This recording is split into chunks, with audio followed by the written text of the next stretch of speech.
may kinokontra siya. Ganon. Sabi ko, sabi ko sa akin, alam ko na pilis. Tinanong niya naman ako. Kaya Sa tayo din.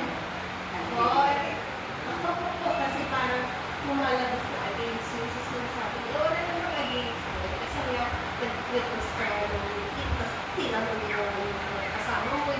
Kung magsabi kami na okay, hindi naman sinabi niya, pag nagsabi na lang, okay, hindi kami na-agree.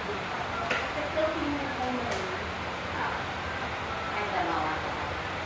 tapos, hindi na siya naniniwala sa sinasabi ko. Tapos, ako lagi yung ginagawa niyang example na hindi daw nakikinig sa mga instruction. Pero hindi ako nakikinig sa instruction. Nagugulang din ako sa kanya. Nagsasuggest ako ng instruction, ayaw niyang tanggapin. Ang sundin daw yung sa kanya. Yung sa kanya sinusunod ko, yun yung pumapalpak. Tapos na kayo sabihin ng ano, nagsisisihin niya kami na bakit gano'n doon kami mag-desisyon, hindi kami mag-desisyon na ano lang. Hindi, sabi ko, hindi na ako sumasagot kasi kung kukontrahin ko na naman yung sinabi niya, hindi mapatrip na naman siya.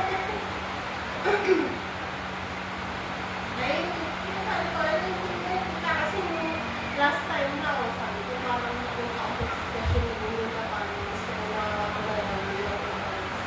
kasi nga kung ang pangit lang sa pamilya niya, kapag hindi ka kasi nagustuhan, yung tatanggalin niya na lang basta.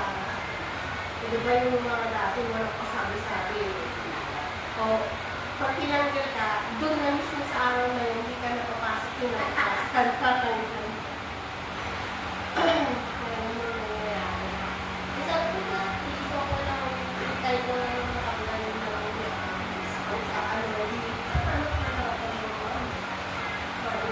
kaya pag-ano muna ako, mag-tutin, tapos saka kakalat ko. Sayang naman yung mga topics ko tuloy-tuloy kayo.